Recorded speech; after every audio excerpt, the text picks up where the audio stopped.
আজকের রেসিপি বোয়াল মাছের পাতুরি। কিভাবে আমি এটা করলাম আজ সেটাই তোমাদের সাথে শেয়ার করব। বাই দ্য ওয়ে, আমি শম্পা, আমার ইউটিউব চ্যানেলে তোমাদের সবাইকে ওয়েলকাম। ভীষণ লোভনীয় হয় এই পাতুরিটা খেতে। একদম ঘরের অল্প উপকরণ দিয়েই এই লোভনীয় যে পাতুরিটা বানিয়ে নেওয়া যায়, বোয়াল মাছের পাতুরিটা।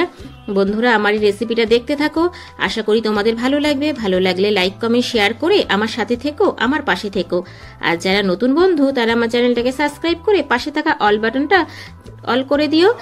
যখনই আমার নিত্য নতুন ভিডিও আপলোড দেব নোটিফিকেশন তোমাদের কাছে চলে যাবে। চলো সবার প্রথমে দেখিয়ে দিই আমি এই পাতুরিটা করার জন্য কি কি উপকরণ নিয়েছি। দেখো, এখানে আমি 5 পিস বোয়াল মাছ নিয়েছি, আর নিয়েছি রসুন আর পেঁয়াজের পেস্ট, সাথে নিয়েছি কাঁচা লঙ্কা চিড়ে আর ধনে পাতা। এটা হচ্ছে আলু ভাজার মতো আলু কুচিয়ে নিয়েছি। তবে হ্যাঁ বন্ধুরা, আলু ভাজার মতো আলুটা কাটার পরে একটু নুন দিয়ে আলুটাকে ভিজিয়ে রাখবে, দেখবে একদম নরম হয়ে যাবে। জলটা ছেঁকে তোমরা তুলে নেবে, না হয় পাতুরিতে আলুর জলটা বেরিয়ে যাবে। দেখো, এবার আমি কলা পাতা নিয়েছি, পাতুরি মানেই তো কলা পাতা। এবার কলা পাতাটা তো নিলেই হবে না, কলা পাতাটাকে এইভাবে একটু গ্যাসে ছেঁকে নিতে হবে। যাদের উনুন আছে তারা উনুনে ছেঁকে নেবে। আর হ্যাঁ, এখানে একটা টিপস বলি আমি, যদি কলা পাতাটাকে আধ ঘন্টা রোদে রেখে দিতে পারো তবে কিন্তু কলা পাতাটা অনেক নরম হয়ে যাবে। আর এরকম নরম না হলে কলা পাতা তোমরা কিন্তু পাতুরিটা বাঁধতে পারবে না। আমি আমার হাতে সময় কম, তাই আমি কলা পাতাটা এইভাবে ছেঁকে নিচ্ছি। কলা পাতাটা ছেঁকা হয়ে গেছে। দেখো, এবার আমি রেডি করে নিচ্ছি। বাটিতে মাছটা নিয়ে নিচ্ছি, কারণ মাছটাকে আমি এবার মেখে নেব। কি কি দিয়ে মাখছি দেখতে থাকো বন্ধুরা। দেখো, আমি আলুটা দিয়ে দিলাম, দেখতে পাচ্ছ নুন দিয়ে আলুটা রাখার পরে আলুটা কতটা নরম হয়ে গেছে, আর আলুর থেকে জলটাও বেরিয়ে গেছে। এখানে আমি পেঁয়াজ আর রসুনের পেস্ট নিয়ে নিলাম ধনেপাতা কুচি। আর কি কি লাগছে দেখো, কাঁচা লঙ্কাটা দিয়ে দিলাম, চিড়ে রাখা কাঁচা লঙ্কা দিয়ে দিলাম, স্বাদ মতো লবণ। হ্যাঁ, লবণটা তোমরা চেক করে দেবে, কেননা আলুতে লবণ দেওয়া আছে আর মাছেও লবণ দেওয়া আছে, তাই লবণটা অল্পই দেবে। আর দিয়ে দিলাম তেল আর লঙ্কার গুঁড়ো। এবার এই উপকরণ দিয়ে আমি ভালো করে মাছটাকে মেখে নেব। দেখতে থাকো বন্ধুরা। হাত দিয়ে ভালো করে মেখে আমি কিন্তু আধা ঘন্টা রেখে দেব আবারও।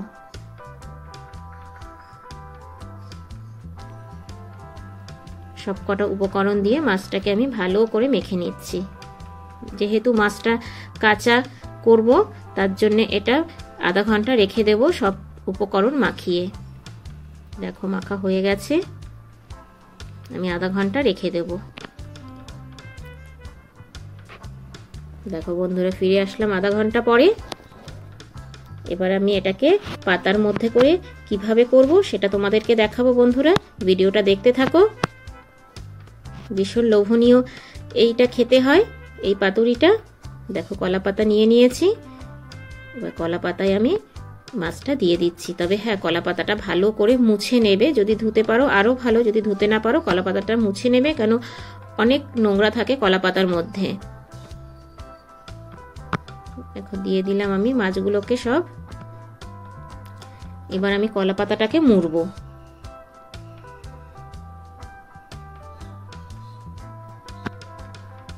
দেখো, এইভাবে আমি কলা পাতাটাকে মুড়ে নেব, যেন না বেরিয়ে যায় কলা পাতা থেকে।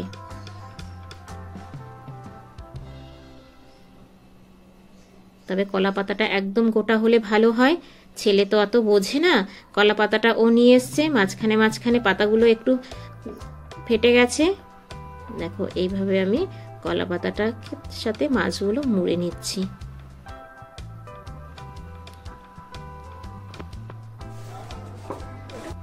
দেখো, সুন্দর করে মোড়া হয়ে গেছে। এবার আমি এই কলা পাতারই ডাটি দিয়ে দড়ি বানিয়েছি, সেটা দিয়ে আমি এবার বেঁধে নেব।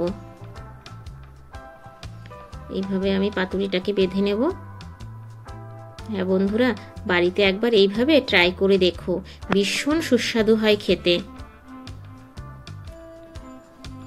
দেখো, আমি এইভাবে বেঁধে নিচ্ছি, তাহলে আর খুলে যাবে না।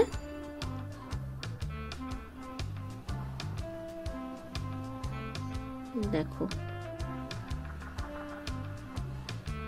আমার এই ভিডিওটা ভালো লাগলে ছোট্ট একটা কমেন্টস করে যেও, কারণ তোমাদের ছোট্ট ছোট্ট কমেন্টস আমাকে ভিডিও করতে অনেক বেশি উৎসাহ দেয়।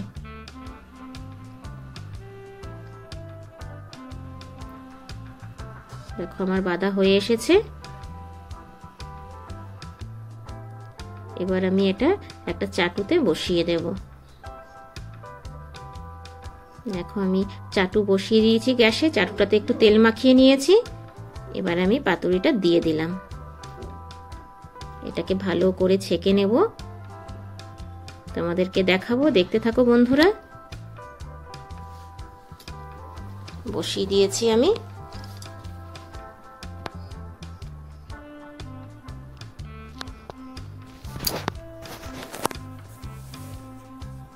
দেখো এক পিঠ হয়ে এসেছে, আমি এবার উল্টে দেব।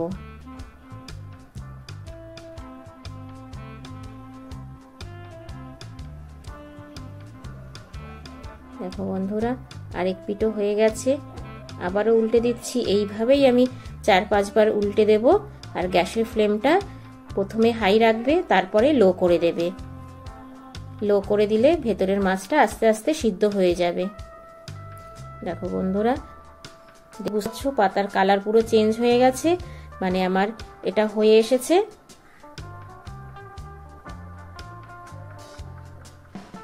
এবার আমি গ্যাস বন্ধ করে দেব, বন্ধ করে এটাকে আমি ঠান্ডা করতে দেব, কারণ একদম গরম গরম নামানো যাবে না। দেখো ঠান্ডা হয়ে গেছে, এবার আমি তোমাদেরকে খুলে দেখাচ্ছি কেমন হয়েছে।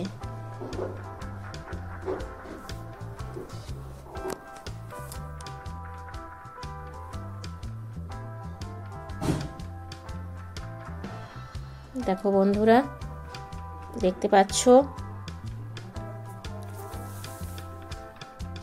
এখনো অল্প গরম আছে। দেখো এবার তোমাদেরকে আমি দেখাচ্ছি প্লেটে তুলে কেমন হয়েছে। তোমরাই কমেন্টস করে জানিও বন্ধুরা আমার এই রেসিপিটা কেমন লাগলো। দেখো আমি প্লেটে তুলে নিচ্ছি, আর কতটা তেল বেরিয়েছে দেখতেই পাচ্ছ তোমরা।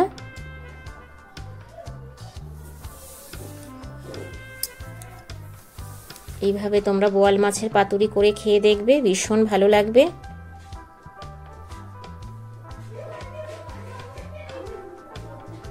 তবে এটা কলা পাতাতেই বেশি টেস্ট হয়, অনেকেই কড়াইতে করে, তো কলা পাতায় করার টেস্টই আলাদা।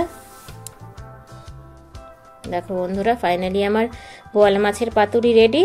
কি বন্ধুরা দেখে মনে হচ্ছে তো একদম লোভনীয়।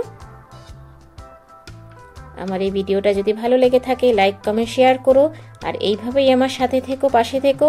আবার দেখা হচ্ছে নেক্সট ভিডিওতে, ততক্ষণের জন্য টাটা বাই বাই। সবাই ভালো থেকো, সুস্থ থেকো।